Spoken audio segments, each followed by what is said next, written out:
La femme dans l'islam. Dans ce montage vidéo, je vais vous présenter comment la femme est traitée dans l'islam, à l'appui de versets coraniques et à l'appui de vidéos. Je vais vous montrer comment l'islam voit la femme, quels sont ses droits et ses devoirs. La sourate 4 verset 3 affirme que les hommes peuvent se marier avec 4 femmes à la fois, je cite. « Et si vous craignez de n'être pas juste envers les orphelins, il est permis d'épouser 2, 3 ou 4, parmi les femmes qui vous plaisent, mais, si vous craignez de n'être pas juste avec celle-ci, alors une seule, ou des esclaves que vous possédez. Cela, afin de ne pas faire d'injustice, ou afin de ne pas aggraver votre charge de famille. »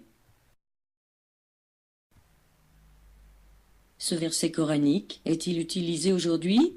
Il vivrait en polygamie avec 4 femmes dont il a eu 12 enfants. Une autre vidéo. Je me suis dit, si je me marie avec la fille de cette famille, l'autre famille ne me donnera pas sa fille, et vice-versa.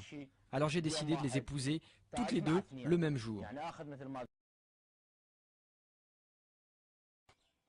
Au départ, je me suis opposée à être une deuxième femme, et ma famille non plus n'était pas d'accord. Mais les chefs de la tribu les ont convaincus. Comme je n'avais pas envie de désobéir à mes parents, en plus, c'est mon cousin, et je l'aime, alors j'ai accepté.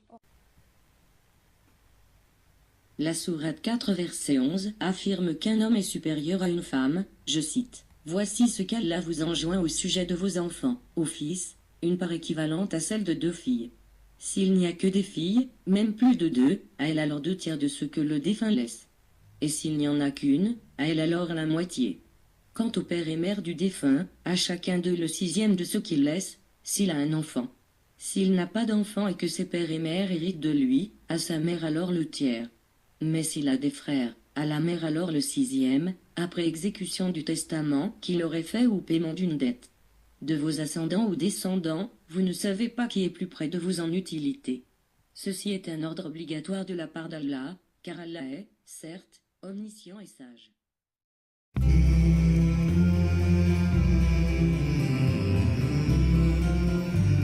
À 16 ans, son père l'a forcé à se marier. Son mari, qui avait le double de son âge, l'a battu, violé durant des années. Quand je me plaignais à mes parents, je leur disais, il me bat, il me viole, il te viole pas, c'est ton mari. Pense en Dieu, laisse-toi faire. Laisse-toi faire. De toute façon, t'es à lui, s'il te bat, c'est parce qu'il t'aime, et puis il veut t'éviter l'enfer, et puis...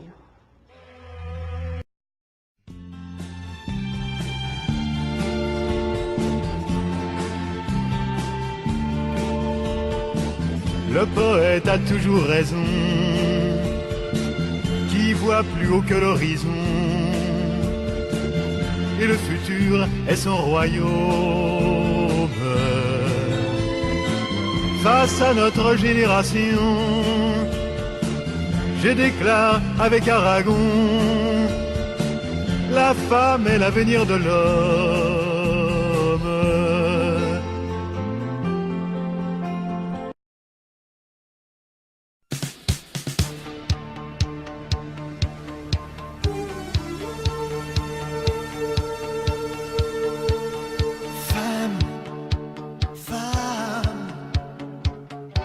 Simplement je te dis que je t'aime, je t'aime. T'es comme un soleil qui brille dans mes nuits, et je prends racine en toi, femme, femme. Je te dédie ces mots à toi, rien qu'à toi.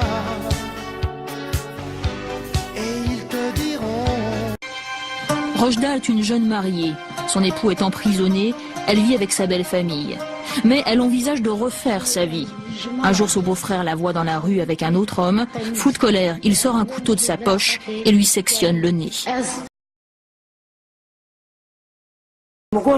Mauvaise action, c'est sûr, mais surtout mauvaise fille. Elle fuguait tout le temps. Ça devenait une question d'honneur. Nous sommes une famille honorable. C'est pour ça que mon fils lui a coupé le nez. Elle nous déshonorait. Une bonne épouse, elle se lève tôt. Elle fait sa prière. Elle prépare le thé, elle fait le service. Elle fait ce qu'on lui demande. Une bonne épouse, elle ne sort pas. Elle respecte son époux. Elle ne se promène pas chez les voisins.